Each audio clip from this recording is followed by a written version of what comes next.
Talks. Sorry for the short delay here. We've had a bit of technical information that we had to work our way through. Everybody has a copy of the agenda, so I'm just going to start the talks a little bit about what are we going to do today. Can you change slides, please?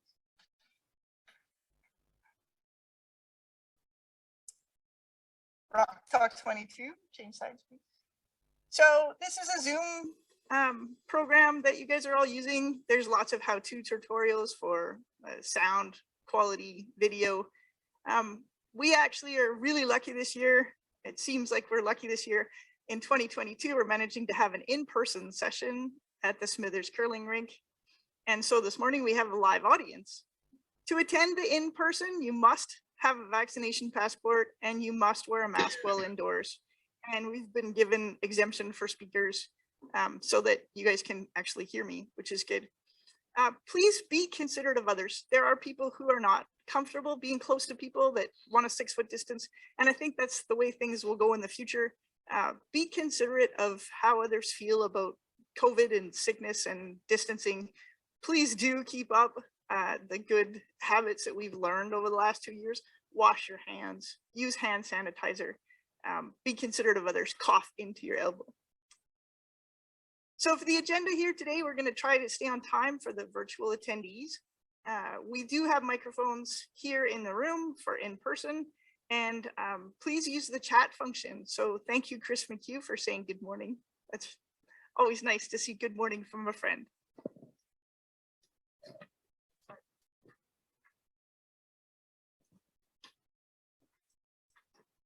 So first of all, I'm going to talk about Smithers Exploration Group.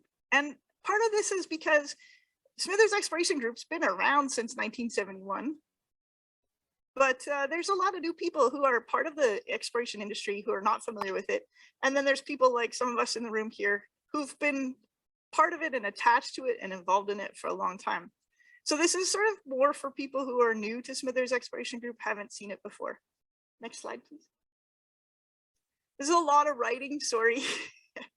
But this is a group that advocates for mineral exploration in British Columbia.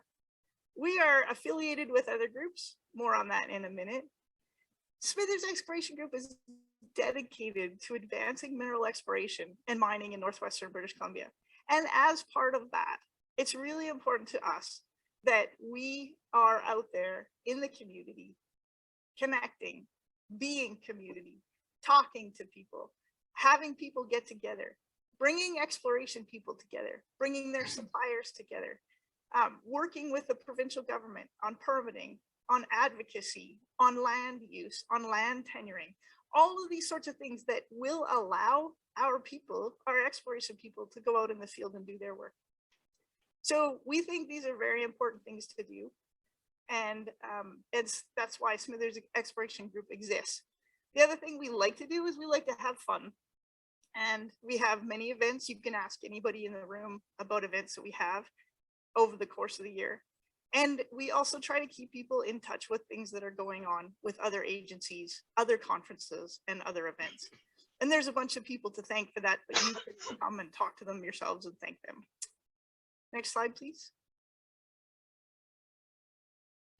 My kids are all about mental mind maps, and I thought that was kind of funny because I was thinking about this morning. We have lots of different groups that work together. So Smithers Exploration Group is a small group for Northwestern BC specifically. It works in the field of mineral exploration and mining. Part of Smithers Exploration Group, the focus is more on geology, research, connections, suppliers. Then we've got mineral exploration that deals directly with the government, provincial permits and policy, the provincial government in terms of compliance and enforcement, the federal government, support industries that they need, trucking, shipping, drilling, supplies, camps, potatoes.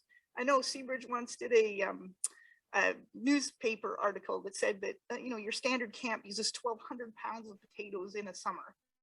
And so those potatoes all have to come here from somewhere, get here and get out to where they're going.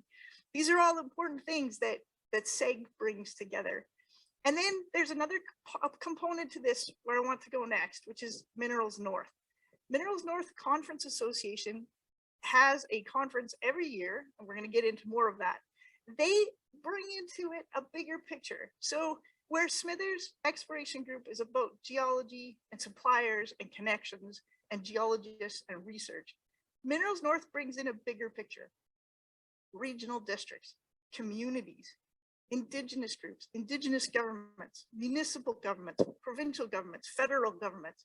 So I think we're going to talk a little bit more about Minerals North and what it does, because these are all parts of a whole that, as part of the exploration industry, you are part of. Next slide, please.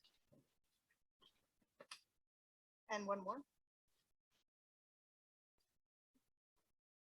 So in full disclosure, I'm a director on the Minerals North Conference Association, and part of my job is to advocate for Minerals North conferences.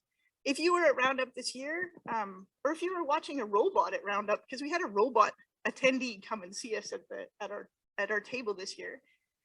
Minerals North hosts a conference every year. They've been running for over 35 years. These conferences are small. They're held in Northwest or North Central BC. We are working on community-based showcasing of mineral exploration. So again, a broader picture from what Smithers Exploration does, also a broader area. Next slide, please.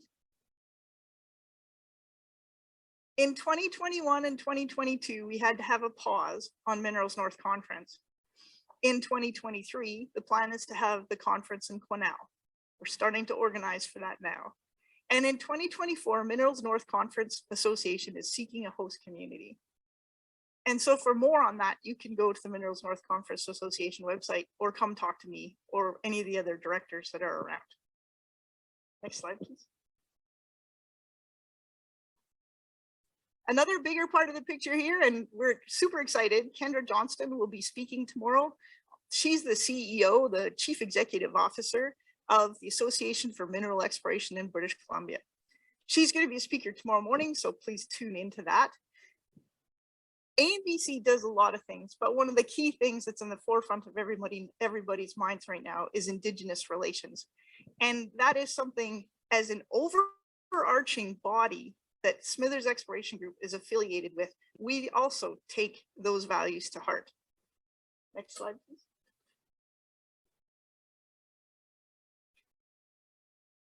So enough about associations and stuff you don't want to hear about. Here is your agenda for today.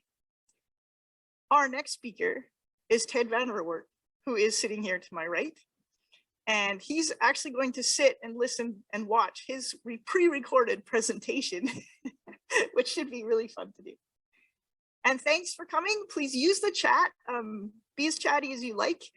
We like that. We'd prefer if we could have you all here in person, but we do understand that we're going to get a wider audience because you can't all make it up here. And for all of those people who are skiers, it is puking snow outside. So welcome to Smithers.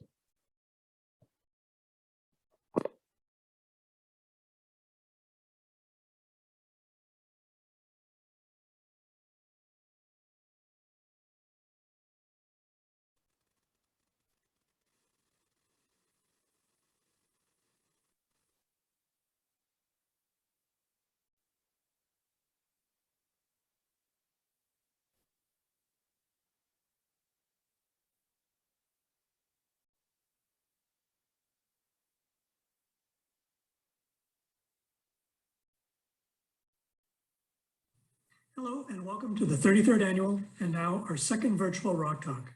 My name is Ted Van der Wert, president of the Smithers Exploration Group. On behalf of the board of the Smithers Exploration Group, we welcome you to these 2 days and look forward to the presentations. At this time, I wish to acknowledge the ancestral, traditional, and unceded territories of the Wet'suwet'en people, specifically that of the Gitumdan Bear Wolf Clan, where the SEG office is located. Right off the bat, we want to thank Jesse Chaplin for convincing the SEG board that we could make Rock Talk happen this year. We are all grateful for the time and effort she has put into it. With recent changes in permitted gathering sizes, we are pleased that we can have at least a small group of us gather at the usual venue, the Smithers Curling Club, while others are attending virtually. We should probably call 2021 a virtual year for SEG. We staged Rock Talk and our annual Money Monthly panel virtually last year. We also managed to run several outreach events, including our annual geocrawl around Smithers points of interest, a geology day at Riverside Park for students from Whitsett, and judging a local school science fair. We appreciate our ongoing partnership with Smithers Chamber of Commerce and outreach funding from the Association for Mineral Exploration and the Mining Association of British Columbia. A couple of 2022 things to let you know about. Planning starts next week for a Mining Month lunch in May. We are updating our online business directory, so watch for an email from our new directory manager, Heather Gallagher. We hope that we can resume our winter and spring Rocks and Rambling in a month. It's a casual get-together over refreshments and rocks that we hold in the non-field season in our rock room. If you haven't checked out the rock room, take a look at the online catalog for what's available in this unique collection of Cordella and Rock suites. Gavin Mines recently used the rocks when it sponsored a new geologist to spend time there before starting a drill program. And more recently, an explorationist from Vancouver Island checked out the catalog. We photographed his choices in our lightbox, emailed them to him, and he was very satisfied with the results. This year, we are again happy to have Minerals North as a major sponsor of RockTalk. Check their website to fill out a survey about future Minerals North events. RockTalk continues to receive generous support from a variety of sponsors. You'll see their logos on your screens, but I would like to take a moment to read them out here. Airways Drone Services, Allegiance Coal, Banstra Transportation, Blue Lagoon Resources, CMC Metals, ERM Canada Consultants, Galore Creek Mining Corporation, Geotech Drilling, Hardline Exploration, High-Tech Drilling, Matrix Aviation Solutions, Minerals North, Pretium Resources, Seabridge Gold, Terrain Geoscience, and TriPoint Geological Services. I'd like to acknowledge the efforts for those helping to make this event happen. Jesse Chaplin, of course, Nate Corcoran, our new regional geologist for the Northwest, Sean Toom, our former regional geologist, SEG board members Regan Chernish and Krista Greslow, and longtime SEG member, former board member and president, Rob Maurer. And of course, we are especially grateful for all the presenters who will be sharing their work and knowledge through their talks, as well as being available for questions. Thank you for taking the time to join us this year and enjoy the presentations.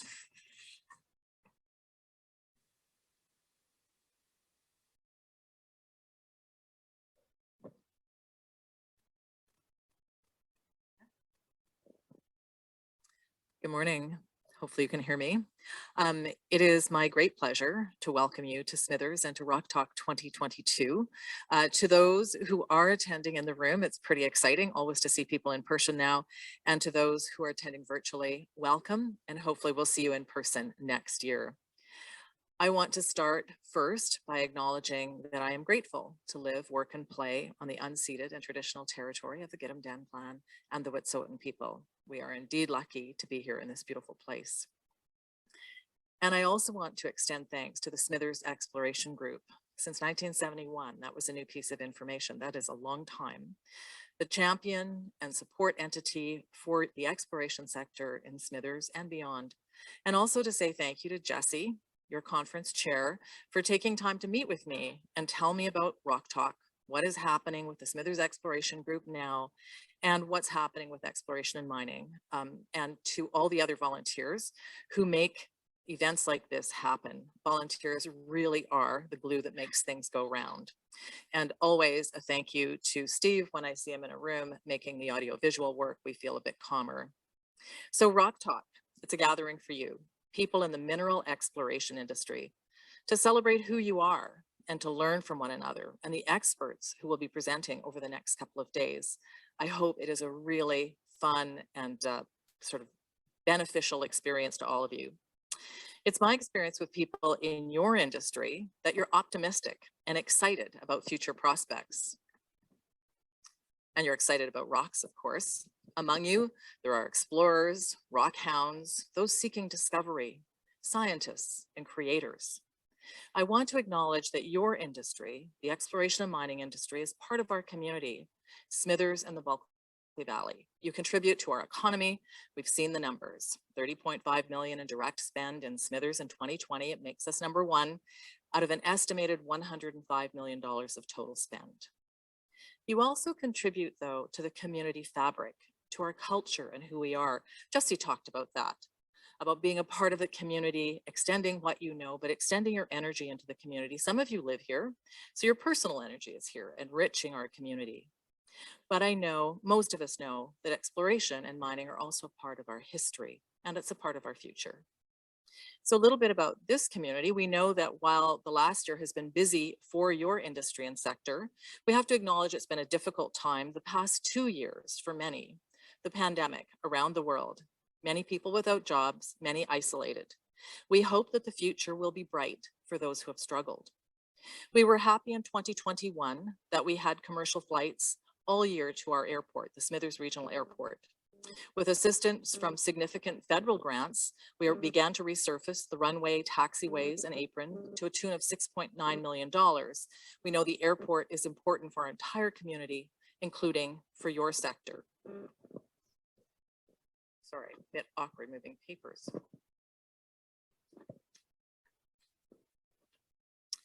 One of the challenges we face in this community in Smithers, and we're not alone, is that of a housing crunch.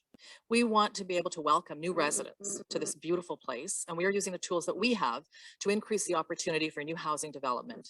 In 2021, our Development Services Department was very busy, issuing 110 building permits, resulting in over $16 million in residential building permit construction, which resulted in 60 new residential dwelling units, the term for single family homes, secondary suites, carriage homes, fourplexes, duplexes, and so on. Total building permit value for residential, commercial, and industrial was about $31 million. So Smithers is busy, you know that. Smithers is currently engaged as well in the planning for our future through the official community planning process. We expect to receive the new OCP by fall. The OCP and its companion zoning bylaw are the guiding documents for this municipality. The OCP sets our long-term vision, goals, and policies for how the town will set its tone for the next 10 to 20 years and beyond. It's going to be our guiding documents. It will state what our social, economic, and environmental policies will be. The process is titled Smithers 2040, Your Voice, Your Future. If you live here, please be involved. But back to why you are here, gathered at RockTalk 2022. I sincerely hope that the time you have together is productive and enjoyable, that you have time to learn, to share stories, and for those that are here in Smithers, to take a bit of time to enjoy the community. Thank you very much, and all the best for your conference.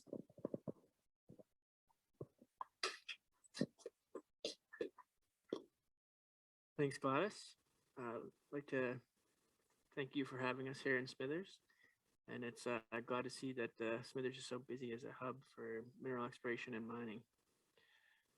Next up, we have Richard Truman. He's the Vice President and External Relations for Geoscience BC.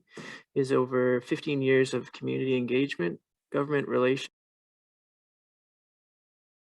Next up, we have Richard Truman. He's the Vice President and External Relations for Geoscience BC. He has over 15 years of community engagement, government relations, communications, marketing, and journalism experience. And Richard will be giving us an update on what Geoscience BC has been doing over the past year.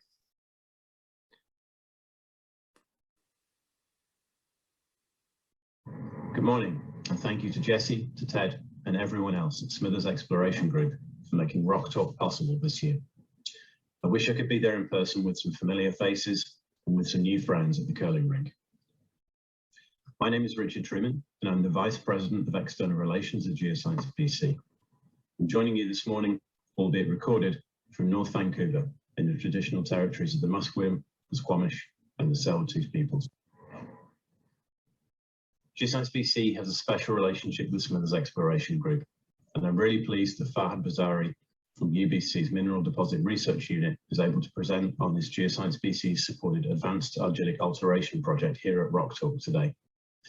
The report and data for his project were published just a few weeks ago at AME Roundup 2022, so this is the first chance to hear from the researcher about this project since its completion. And like all Geoscience BC research, the report and the data are available from our website at www.geosciencebc.com.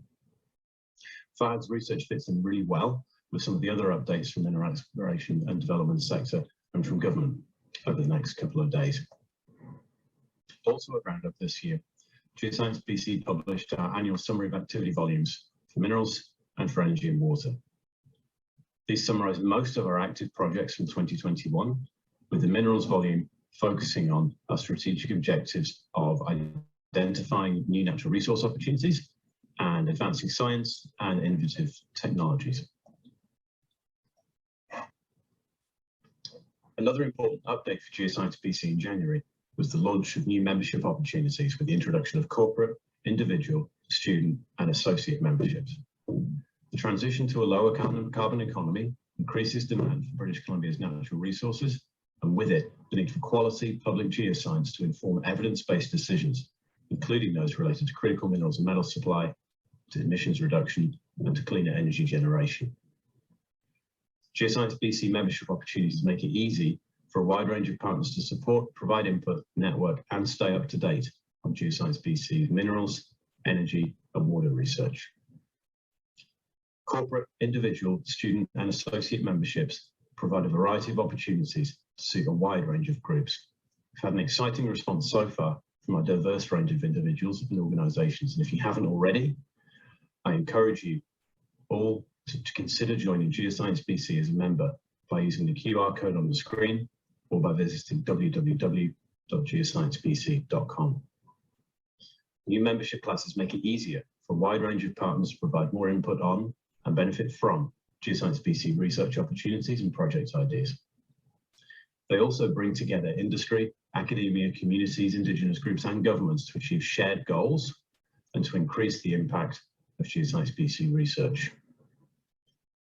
Memberships can be used to leverage investments in Geoscience BC's public earth science research and to provide flexible yet stable long-term funding mechanism that enhances our independence. And finally, they provide a way to demonstrate and build further support for Geoscience BC's independent public earth science research. Thank you for listening, and good luck for this year's RockTalk. I look forward to talking more with those of you who have not yet been able to join Geoscience BC. And maybe next year, we can finally have this conversation in person. Thank you.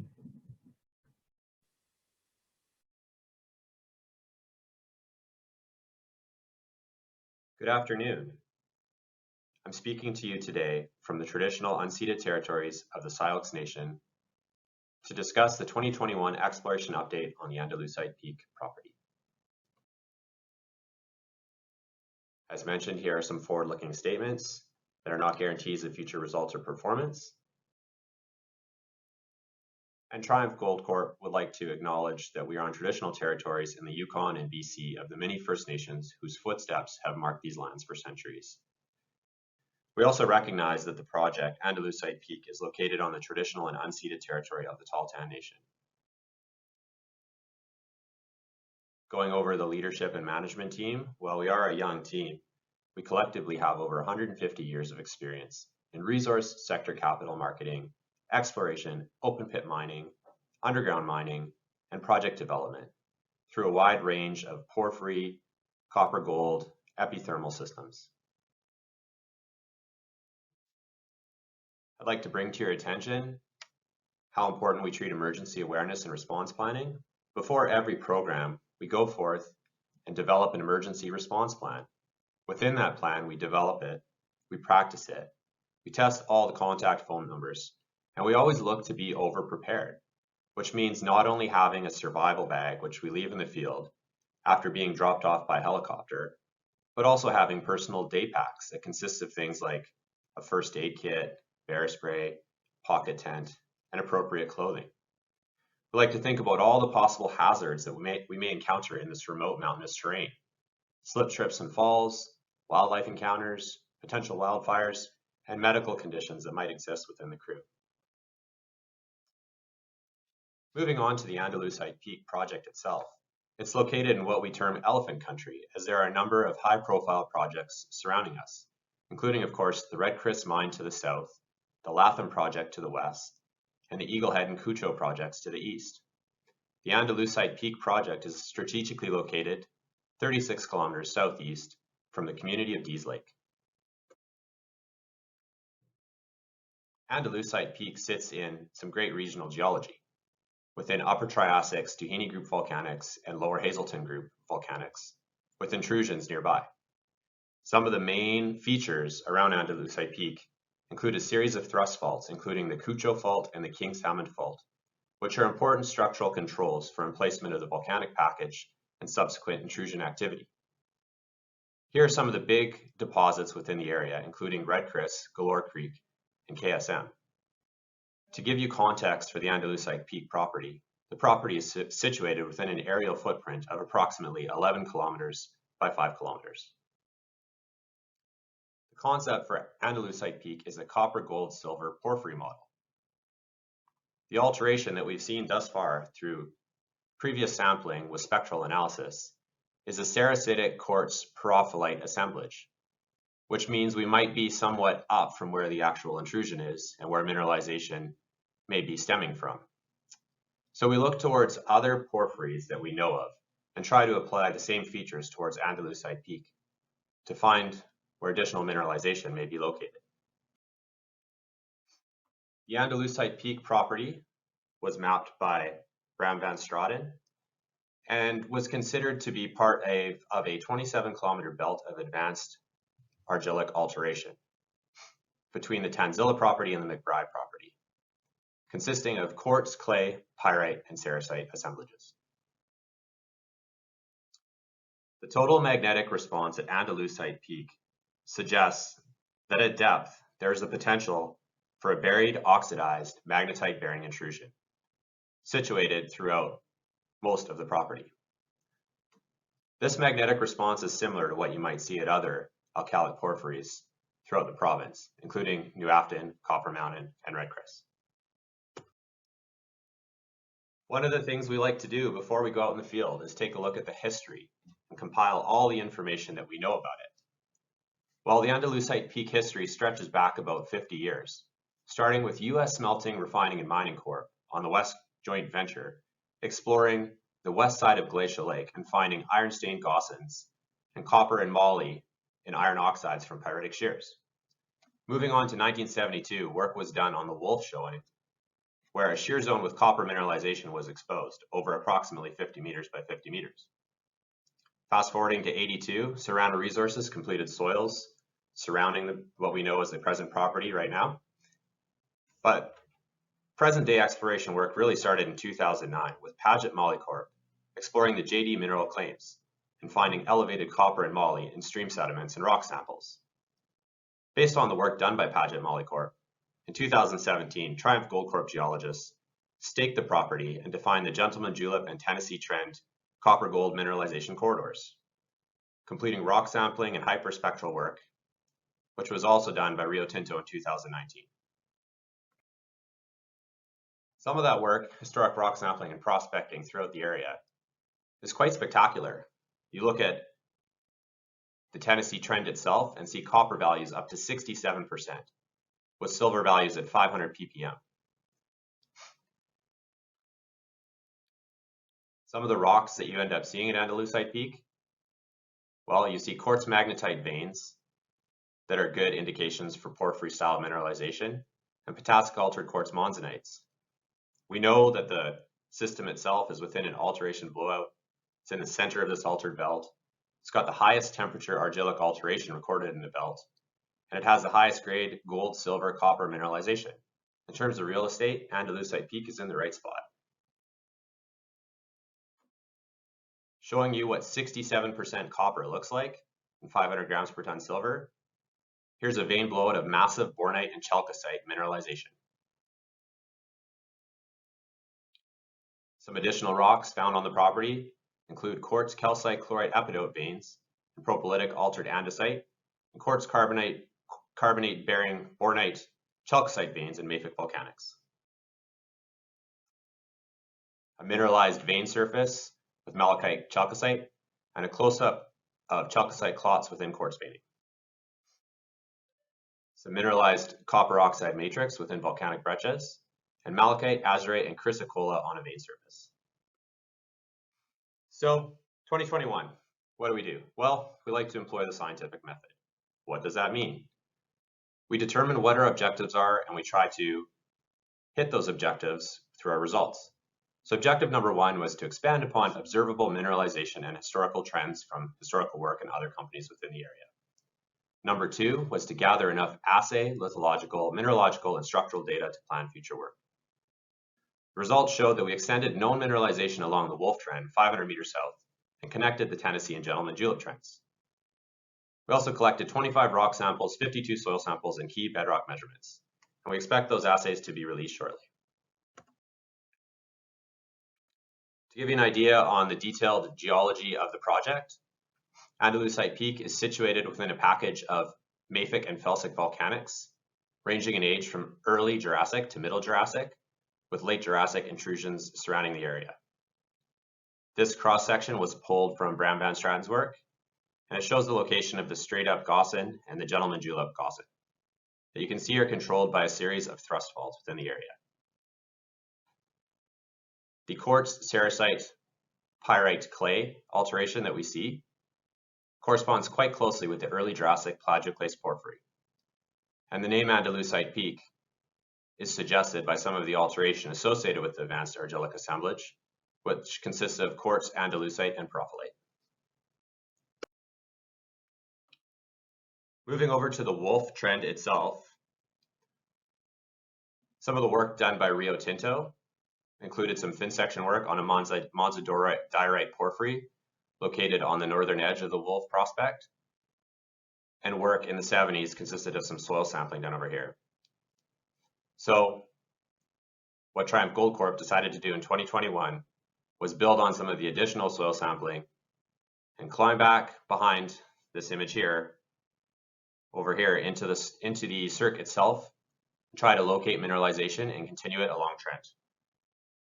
And what was noticed by some of the key joint measurements in the area is that they trended to the northeast and stiffed deeply, with second sets trending to the west and dipping moderately shallowly.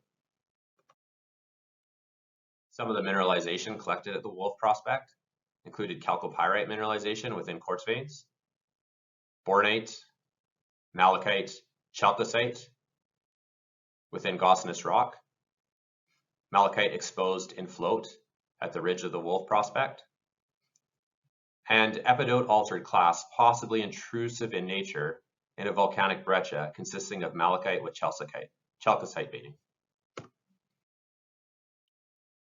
Sliding over to the Tennessee Trend, which happened to be day 2 that I was out there. It was a shortened day, but we confirmed the silicification of the area and took some joint measurements, which included joints striking to the north-northwest and steeply dipping, and to the northeast and steeply dipping. There were local quartz, pyrite, chalcopyrite veinlets, and as mentioned, the rock was commonly silicified. Over at Cap Flat, which has been named this area because of the cap over top of this gossanous area located on West Glacial Lake. Some time was spent there to look at some of the structural measurements and determine what these gossans really meant. A total of 3 samples were collected in the area, with joint sets determined to be oriented approximately southeast and steeply dipping, southwest and steeply dipping, and northeast and steeply dipping. And in the southern limits, orientations showed east striking and moderately to steeply dipping, and northeast striking and steeply dipping structure sets. And you can see here some of the alteration, which consisted of not only iron oxide, but a good amount of iron carbonate alteration. Moving over to the west, some time was spent trying to connect the Gentleman Julep and the Tennessee Trends in an area known as the Cirque. A total of 5 samples were collected in the area.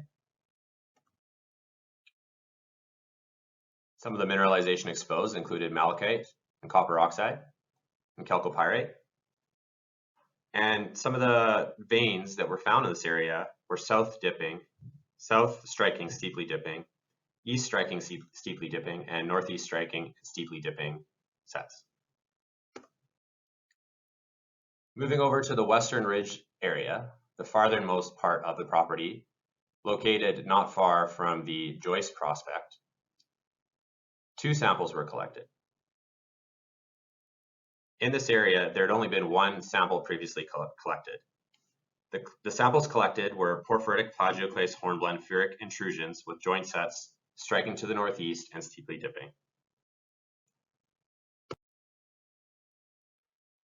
Fast forwarding to the 2022 exploration program, what have we learned and what will we continue to do on this project?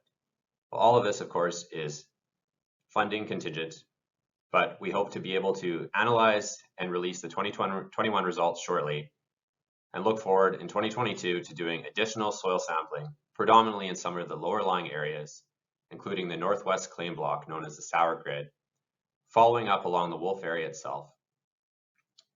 We have some proposals for future IP surveys, which would include northwest and northeast lines, to really get an indication of what the mineralization controls are.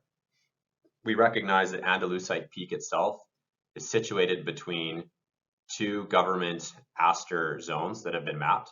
Unfortunately, the Andalusite Peak area itself was in an area where when the aster work was done, it was actually cloud covered.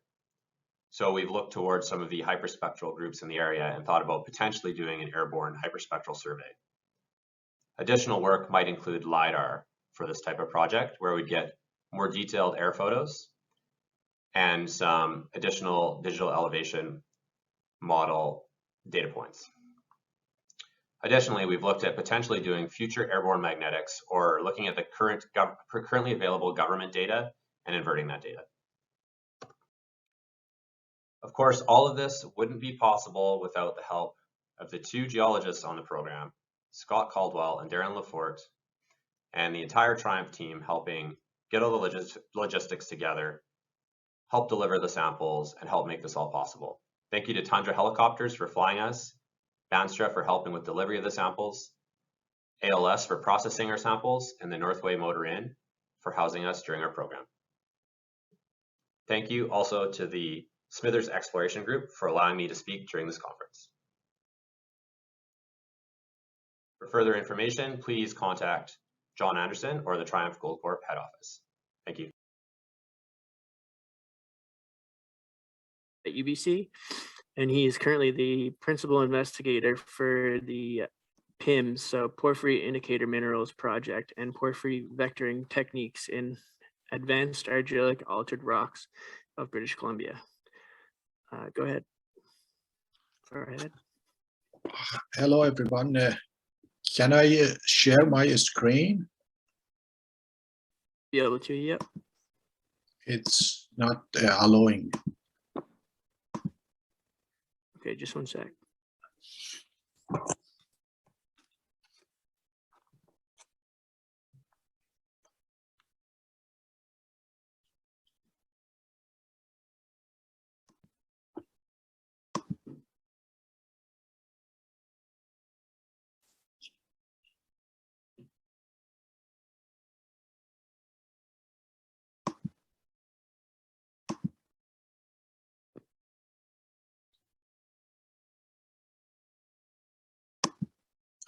I'm still unable to share my screen.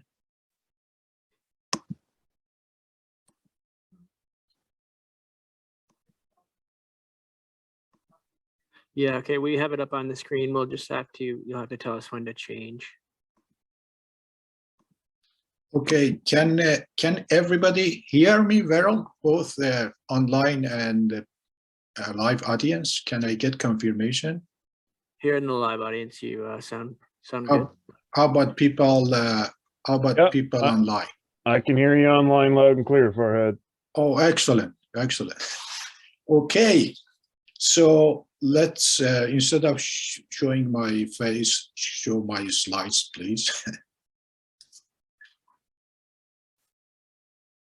I'm not sure I still see my own face rather than my slide. Is that the way it works?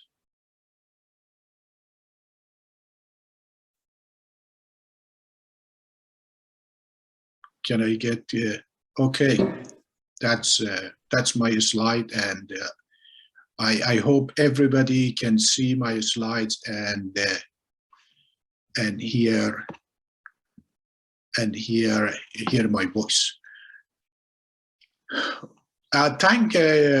Thanks everybody for coming to this talk. It's my pleasure to talk about advanced argillic alteration in British Columbia.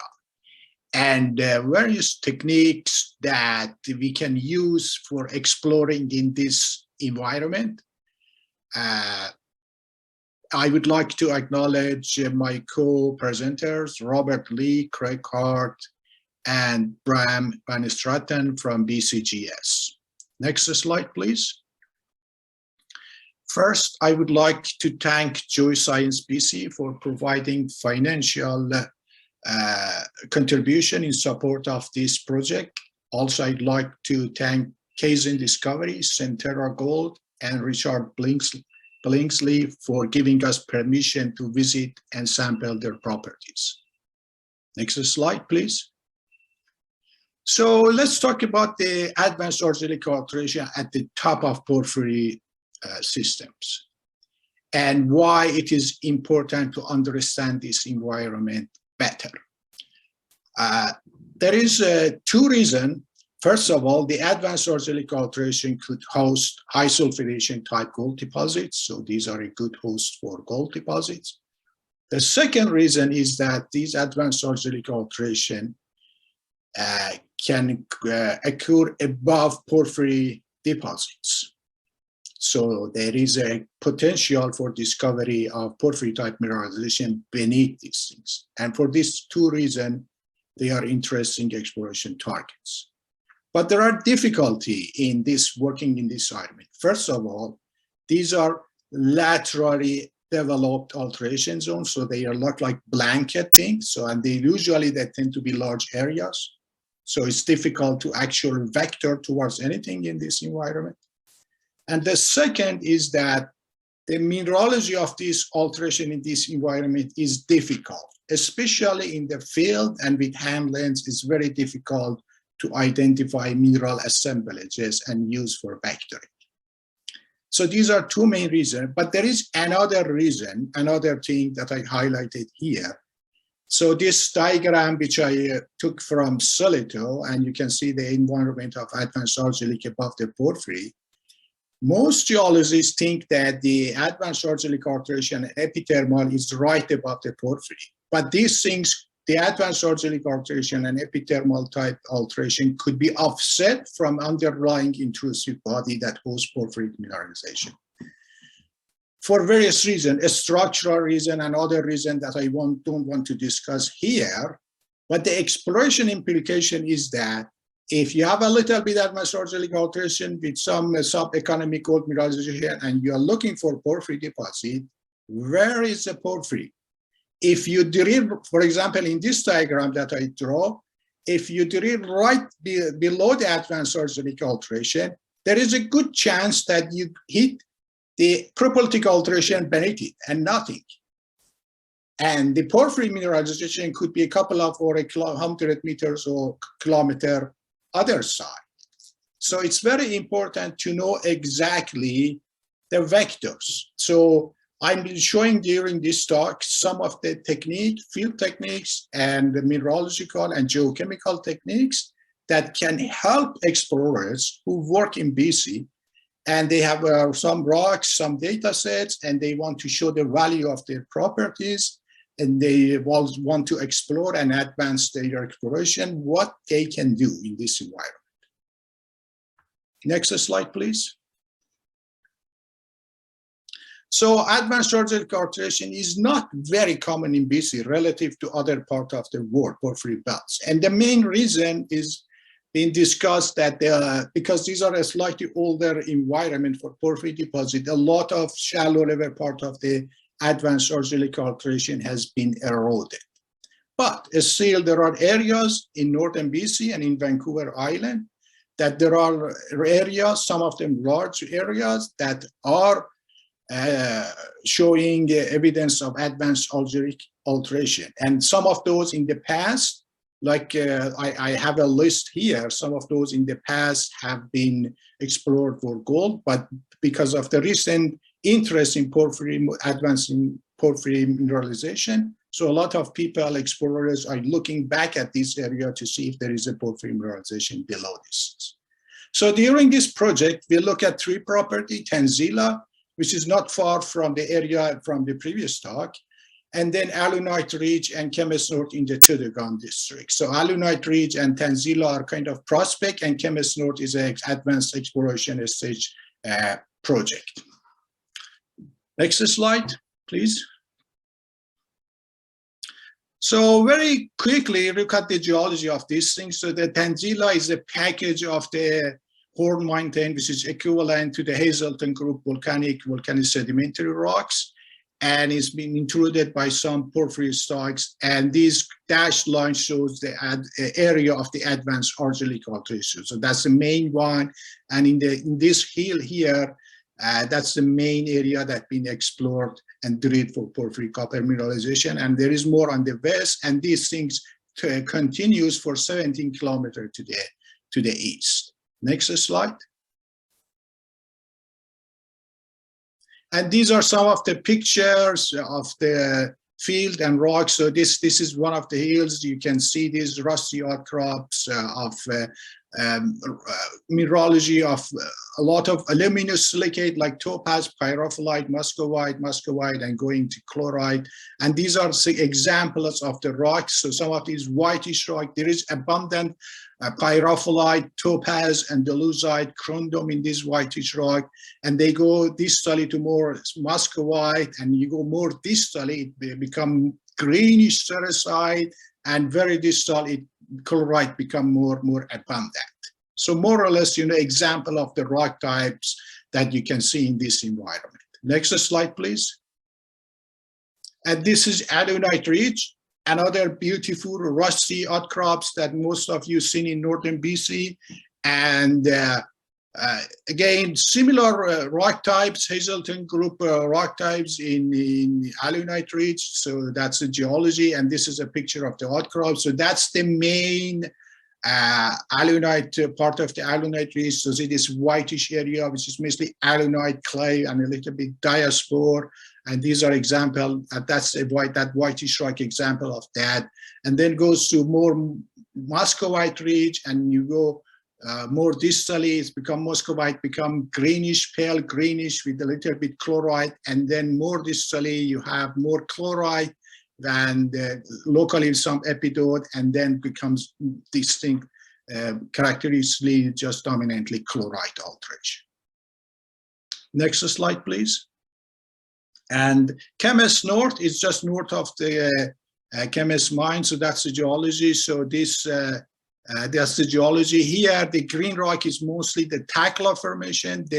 The old Chemist mine is further south of this map, and this box here shows the Chemist North Ridge, which is the picture that you can see here, this rusty outcrop, and you can distinctly see there is a sharp contact because there's a fault there. So the rusty outcrop are the Takla volcanic, and the non-rusty rocks on the left side are the Hazelton Group, which is in fault contact with this. And all these rusty outcrops, they are altered to muscovite clay and a lot of aluminous silicate. And the aluminous silicate here, you can see this whitish lighter rock, which is mostly andesite, corundum, muscovite minerals.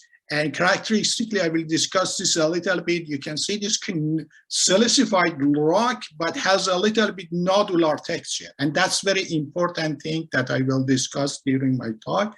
And as you go away from to this side, a little bit that direction, you see more of the green sericite. And at depth, when these things have been drilled, there is distinct biotite alteration overprinted by chloride. Next slide, please.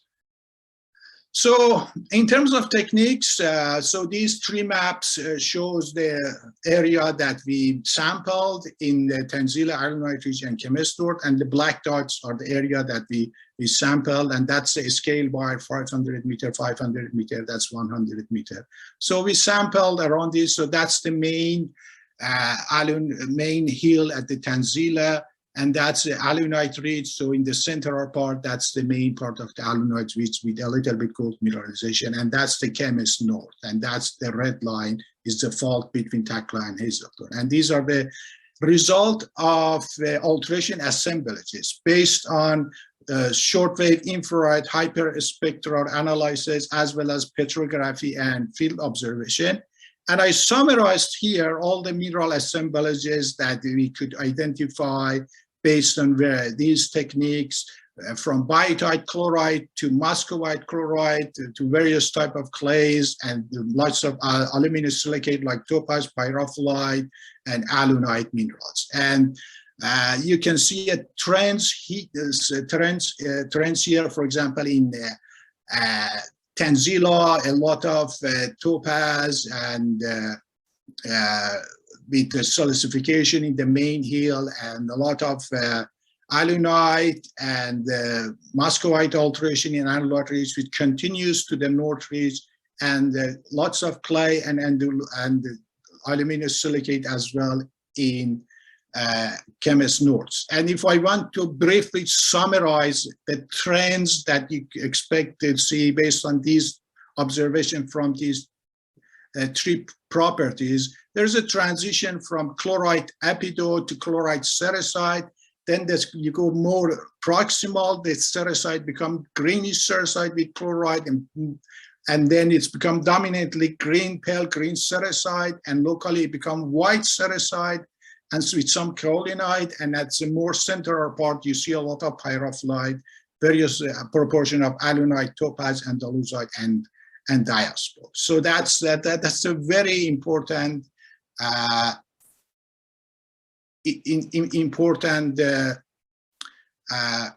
alteration assemblages and zoning that you can do with this detailed mineralogy characteristic. Next slide, please. So muscovite is, or white mica, if you like, muscovite and elite is abundant in this environment. And one of the thing is that we can use that muscovite crystallinity and muscovite type as a way to vector. And that example shows most of the muscovite are potassium-rich muscovite, but based on this shortwave infrared, a little bit phengitic muscovite locally occurs. The more useful one is the crystallinity of muscovite, which reflects the temperature environment. So the higher crystallinity, it means higher temperature and probably more central. And you can see here in Tanzila, definitely you see more crystalline muscovite. And at Chemist North as well, you see a trend from lower crystallinity to higher crystallinity as you go further north. At Alunite Ridge, it's mostly low to medium crystallinity, and that's because Alunite Ridge is a little bit shallower environment relative to others. Next slide, please. So it's a very good thing to do this mineralogy and petrography, but there is a faster way that maybe we can do this mineral assemblages identification with the help of whole rock geochemical data. And one of the things that people use is the application of alkali aluminum diagram of Davis and Whitehead, which is a molar ratio of sodium to aluminum relative to potassium and aluminum. And that's mostly, if you get in oil gas, this diagram is widely being used. And you can see I show my data here. It's been color-coded by various alterations. Yes, it shows a cluster of the mineral assemblages between clay and muscovite. So part of this is muscovite, mix of phyllic alteration, if you like, with advanced arsenic alteration. And there is a trend here, muscovite chloride, and goes a little bit towards K-feldspar.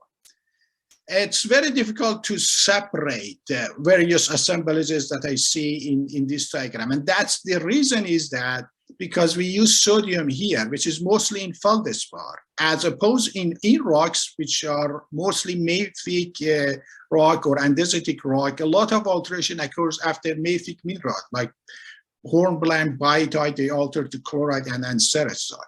So for that reason, we introduce a new mineral, which we need a new diagram, which looks at proportion of magnesium to potassium relative to potassium and aluminum. We call this potassium Mg aluminum diagram. And when I plot the diagram on this, we can see better distinction with the mineral assemblages. So there is a trend here going towards potassium feldspar and biotite. That's perhaps reflect of the earlier case liquid alteration, which is overprinted by Philic alteration, but we can distinctly see with this type of sericite alteration with a little bit phengitic composition. And then we see all this clay and aluminosilicate alteration further down here. So we can roughly, next slide, please. We can modify this diagram and identify different zones and group these things and assume the part of the main minerals alteration from chloride, green muscovite, or phengitic pale green muscovite, and the yellow are mostly the muscovite with clay and aluminum-rich minerals, using the whole rock geochemical data. And I think this works better when we want to identify the alteration mineralogy based on the whole rock geochemical data. Next slide. And here I show the result of the mineral assemblages I previously showed to you based on the petrography and shortwave infrared analysis of all the samples. And the diagram at the bottom is the same as data set, but the alteration assemblages identified from the whole rock geochemical data. And it's very interesting. It actually shows some of the trends very well correlating with actual mineralogy. For example, in Tenzila, you can see this advanced argillic alteration, which correlate with this. In Chemist North, in Chemet, I see a lot of people commenting that the full slide is not showing. Maybe in a while I'm talking if that can be fixed a little bit. So the bottom part is not showing up front. So, and in Chemist North, you can see the trend of the alteration going to more clay and advanced argillic alteration, similar that we see in the actual alteration mineralogy by Suar. So it's a very quick and fast method to get a lot of value from whole rock geochemical data to predict the mineralogy. Next slide, please. And we can, one of the key things, as I said, is the occurrences of the aluminous-rich mineral. And those are difficult minerals because, for example, like mineral like andalusite is difficult to identify in the field. And andalusite, you cannot identify it with shortwave infrared. So you need to do some sort of petrography, similar as to Crondon. And these minerals are important because they show the location of the bottom part of the advanced argillic alteration above the porphyry type mineralization. If you're field experienced, and probably you can guess some of these minerals, and especially texture like this. So a texture like this, you can see this nodular texture I mentioned before. So these are whitish pyrophyllite altered to clay and strong, and then they have this kind of rounded nodular silicification. So that's the distinct texture that shows the assemblages of silica, pyrophyllite, and aluminosilicate minerals. And these assemblages occurs right above the porphyry mineralization. So if you have a rock like this, I very will be excited that I'm not too far from the porphyry deposit. How can I use the whole rock geochemical data to identify this type of alteration? Simply by using the aluminum potassium to rubidium ratio, you can separate if my mineral assemblage is mostly aluminum rich or alunite rich or mostly clay illite sericite. And we want to see rocks with this composition, mainly aluminum rich minerals. So with this diagram, with the whole rock geochemical data, you can identify rocks that potentially have abundant aluminum-rich mineral, and those are the rocks that probably have more values. Next slide. You can do petrography if even with petrography, you can identify some of these minerals. We use a technique called cathodoluminescence, which makes it much easier because some of these aluminous-rich minerals like topaz and corundum, like here, they luminescence, and it makes it much easier under the petrographic microscope to actually see these minerals. Next slide, please. So while we are doing this, we recognize that quartz in some of these advanced argillic alteration, which occur with some of these clay and pyrophyllite, they luminescence red. And you can see all these red mineral, and these are the typical standard photomicrograph, and on the right side are the CL image or cathodoluminescence image, and you can see the luminescence red. And I think that's the effect of the temperature on quartz environment that the quartz forms in the advanced argillic alteration.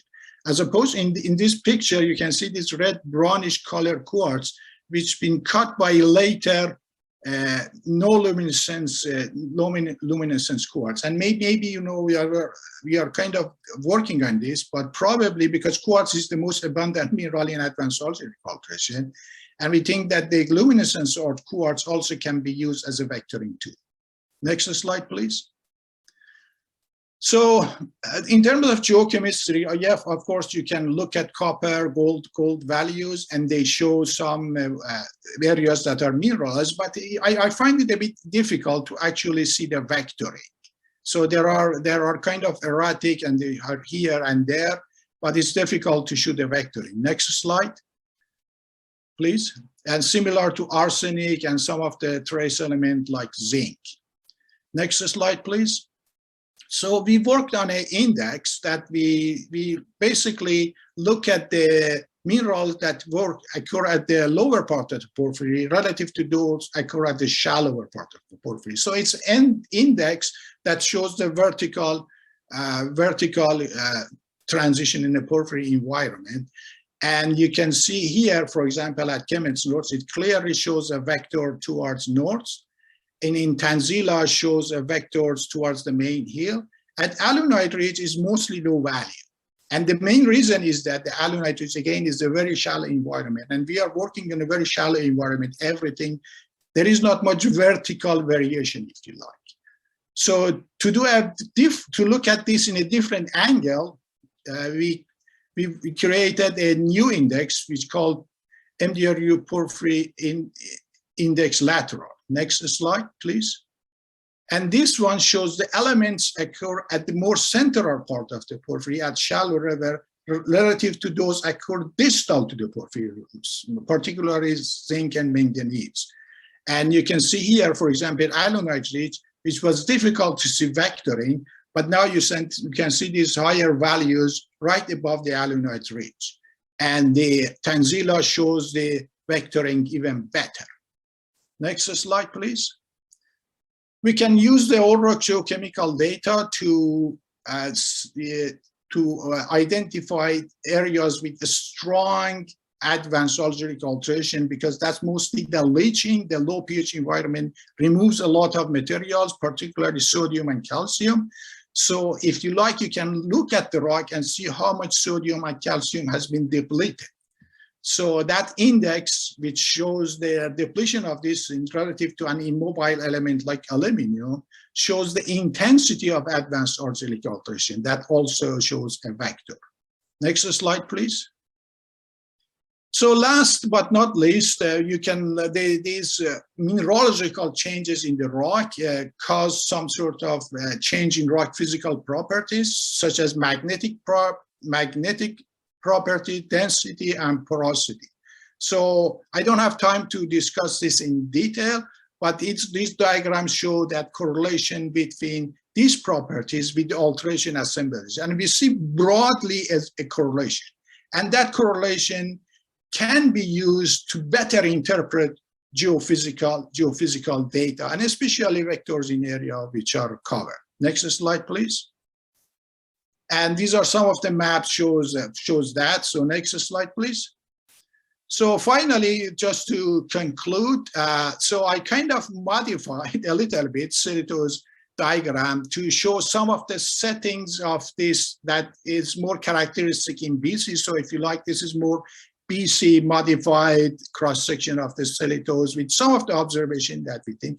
First of all, in BC, we see a lot of sericite or white mica alteration. And I said because that's probably because of more erosion. So we are looking at lower part of the porphyry systems, but also probably because this advanced origin recordation probably overprinted or telescoped over porphyry deposits. So we can use some of this muscovite crystallinity.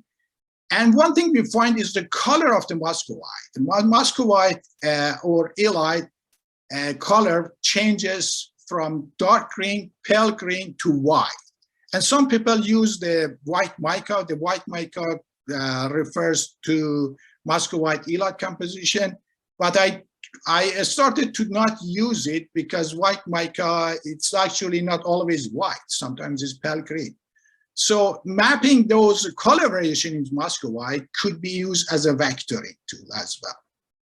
And of course, as I mentioned, you can use potassium, magnesium, aluminum diagram to map some of these things. So here I show some of these color variation of the muscovite in my cross section. Next slide.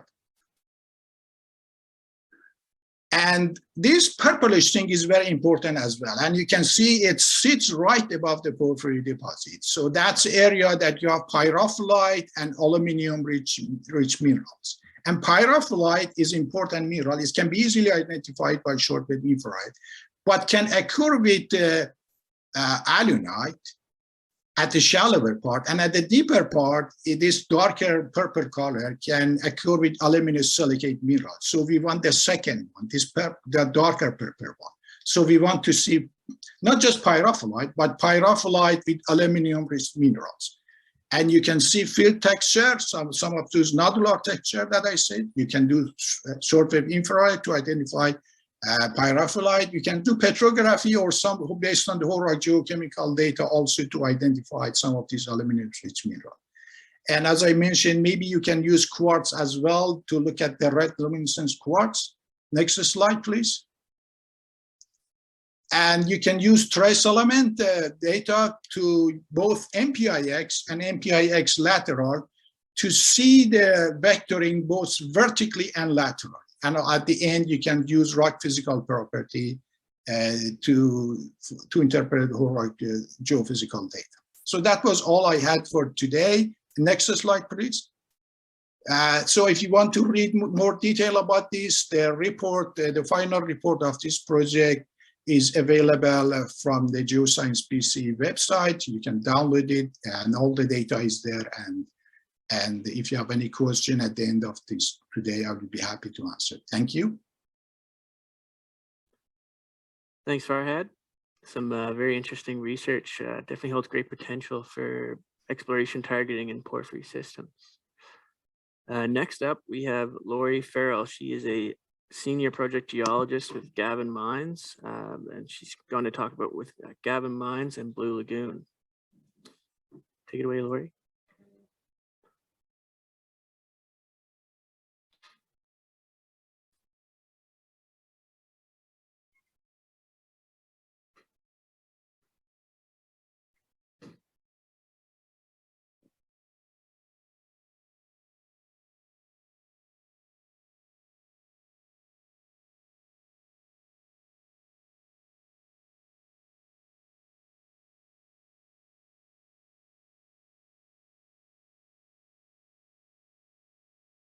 Hi, thank you for having me. I'm here with an update on the Dome Mine outside of Smithers, BC. Standard company disclaimer slide. In March 2020, Blue Lagoon acquired Metal Mountain Resources, as a result, 100% of the historic Dome Mountain gold mine. Their business strategy has included completing the amendments to the existing mine permit, developing the mine and creating cash flow, and adding ounces via exploration. Blue Lagoon is well funded. Over 21,000 hectares of ground has been staked on the Dome Mountain property. The Dome Mine is about an hour drive outside of Smithers at 68.5 kilometers on the Chapman Lake Road. Crews are back in town at night, and most of us are local.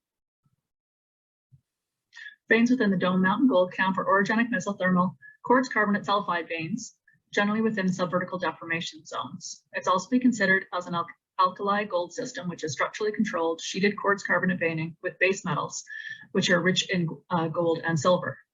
These veins are hosted to Telka Formation volcanic rocks and Elkitwa volcanic and sediments. Over 40,000 meters since 1985 has been drilled to define the resource. The Dome Mountain claims have had a long history of successful exploration by various operators. Adit shafts, drifts, and crosscuts were developed on multiple quartz carbonate veins located over the property in the 1920s, like in the photo on the upper left. Underground mining on the Dome vein was initiated in 1991 and ceased in 1993 due to financial difficulties. Gavin mine owners acquired the property in 2007 and continued to advance the project until 2016. $30 million has been spent in the last 14 years on permitting, mine development, and infrastructure, including $2 million in the last couple of years for ground control, geotechnical management, environmental water treatment plant, and over $10 million in exploration and drilling in the last couple of years. Since August 2020, Blue Lagoon has done over 26,000 meters of diamond drilling in 111 holes. Phase 1 for 2022 is underway, and we have another 20,000 meters planned. Areas tested in 2020 and 2021 include the Boulder area, the Federal Clearcut area, Transstructural Corridor, Free Gold areas, and the regional airborne and geochemistry targets. Numerous historic and new targets remain to be tested. In 2020, hole 139 intercepted the Boulder vein at an elevation of 1,010 meters, 200 meters below previous intercepts. We're currently testing the DM20 139 area along strike and at 800 meters depth. Our phase 2 targets in 2021 consisted of Free Gold, Chancery Corridor, and the Federal Clearcut area. Underground development, which has been completed, includes underground bolting at the 1290 level. We completed the ground control management plan, a secondary emergency egress from the 1290 to the 1370 level. We did mine rescue training. We removed 5,000 tons of previously broken ore from underground and shipped it to Merritt. We installed an underground refuge station, and multiple inspections have been passed. A profit sharing agreement is in place with Nicola Mining Incorporated to custom mill the Dome ore. 5,000 tons of previously broken ore was shipped down there this summer and fall. Concentrate was then shipped to Ocean Partners. Other accomplishments are 7 management plans that were required for an updated reclamation and closure plan that were completed by ERM. We've submitted the project description and information requirements table to the Ministry for review. Initial reclamation and closure plan has been submitted and is awaiting a response. We completed the installation and upgraded equipment for the water treatment plant with Muddy Rivers Technology. 3 batches were completed with good results. We received an exploration permit. We've been doing regular baseline water sampling and wildlife monitoring, and a production decision is expected in the late in the third quarter of 2022. A property-wide airborne geophysics survey was done in 2020, and as a result, additional claims were staked, nearly doubling the previous land position. Numerous targets were identified based on the geophysics survey, and additional soil sampling was also done. Over 4,000 soil samples have been collected in the last couple of years. The 2020 samples are shown in black, and the 2021 samples are shown in yellow. Numerous anomalous areas were found in the soil sampling, but the most significant ones were a highly anomalous zinc and gold coincidence anomaly with arsenic and copper in soils in the northwest zone, and highly anomalous gold with arsenic, moly, and antimony in soils in the southwest zone and around the Boulder vein and the Free Gold vein.